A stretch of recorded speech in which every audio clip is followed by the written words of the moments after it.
Shalom semuanya. Mari kita berdoa sebelum mendengar sapaan pagi hari ini. Yesus, kami bersyukur atas anugerah karya salib-Mu yang indah bagi hidup kami.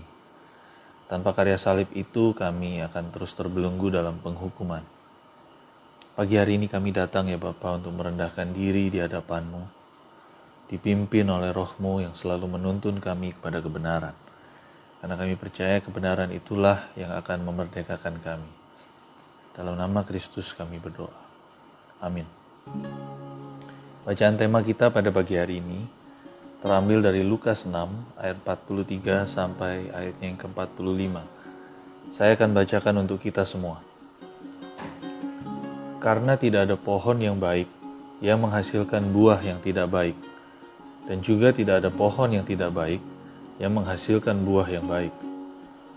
Sebab setiap pohon dikenal pada buahnya. Karena dari semak duri, orang tidak memetik buah ara, dan dari duri-duri tidak memetik buah anggur. Orang yang baik mengeluarkan barang yang baik dari perbendaharaan hatinya yang baik, dan orang yang jahat mengeluarkan yang jahat dari perbendaharaannya yang jahat, karena yang diucapkan mulutnya meluap dari hatinya. Sedemikian jauh pembacaan kita yang mendasari tema Samas pagi hari ini, yaitu pohon dan buahnya. Berbicara tentang pohon dan buahnya, saya selalu terkesan dengan kisah tentang pohon kehidupan dan pohon pengetahuan yang baik dan jahat dalam kitab Kejadian. Kita semua tahu bahwa manusia pertama, Adam, saat itu memilih untuk memakan buah dari pohon pengetahuan yang baik dan yang jahat. Dan dalam Kejadian 3 ayat 22 dijelaskan bahwa konsekuensinya adalah Allah tidak lagi mengizinkan manusia untuk memakan buah dari pohon kehidupan. Karena jelas bahwa manusia sudah mengambil pilihan itu, yaitu untuk bertindak dengan hikmat dan pengertiannya sendiri, dan sejak saat itu mereka terpisah dari hadirat Allah. Di dalam hikmat Allah yang diwakili oleh pohon kehidupan, manusia bisa menikmati seluruh anugerahnya yang dijanjikan kepada mereka. Sedangkan di dalam hikmat manusia yang diwakili oleh pohon pengetahuan yang baik dan jahat, manusia berada di luar anugerah yang dijanjikan oleh Allah. Kisah ini menarik karena menjadi pengingat kepada kita tentang apa yang sudah disiapkan dengan baik oleh Allah adalah baik untuk kita. Tetapi apa yang dianggap baik oleh manusia adalah seringkali buah dari hikmat dan pengertiannya sendiri, yang di depan mata Allah adalah sesuatu yang jahat.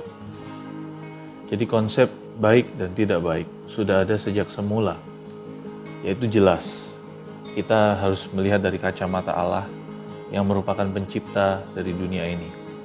Allah yang adalah Maha Kudus, Maha Hadir, Maha Tahu, Maha Adil, dan Maha Penyayang.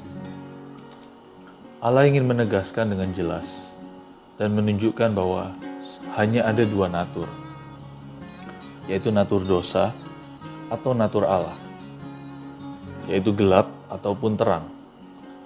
Karena gelap tidak bisa bersatu dengan terang, dan terang tidak bisa bersatu dengan gelap.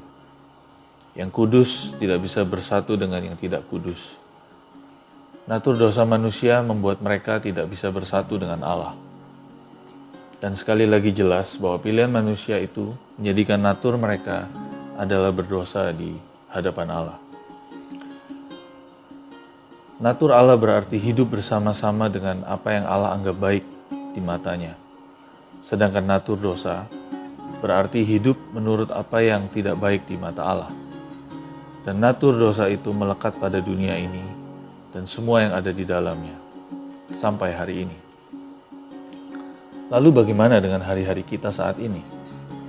Bukankah kita juga hidup dalam natur dosa itu sebagai penghuni dunia? Apakah itu membuat setiap apapun yang kita lakukan menjadi tidak baik? Bahkan banyak orang-orang yang seiman dengan kita, yang seringkali mengecewakan kita karena perbuatan yang tidak baik ataupun jahat menurut kacamata kita. Dan sebaliknya, banyak sekali orang yang tidak seiman dengan kita, malah berbuat banyak hal yang kita anggap baik. Lalu bagaimana cara kita menilai dan membedakannya? Menarik kita simak apa yang Yesus ajarkan 2000 tahun lalu lewat bacaan di atas, yaitu dalam Lukas 6 ayat 43 ayat 45. Yesus sedang mengajar lewat perumpamaan, yaitu tentang perumpamaan pohon dan buahnya. Dalam kisah itu Yesus ingin mengingatkan manusia yang seringkali mementingkan perbuatan mereka yang mereka anggap baik. Padahal perbuatan manusia dengan natur dosa yang mereka anggap baik adalah tidak baik di mata Allah. Bahkan tidak ada satupun perbuatan baik manusia yang akan diperhitungkan sebagai kebaikan di hadapan Allah. Yang satu-satunya diperhitungkan adalah hati.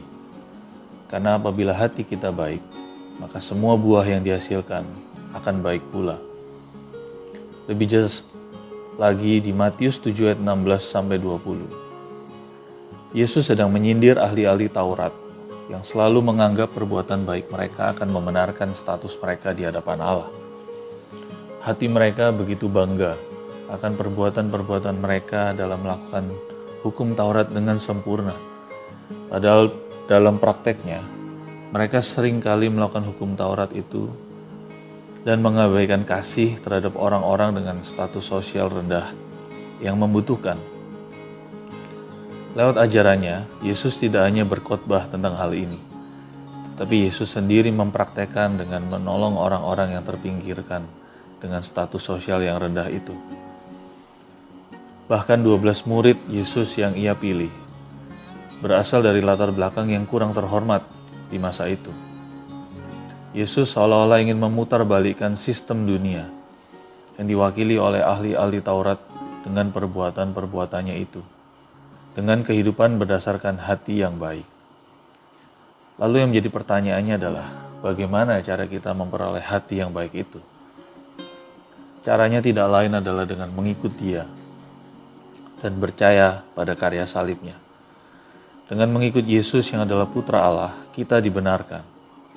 Kita diundang oleh Yesus untuk masuk ke dalam kerajaannya dengan meninggalkan sistem dunia.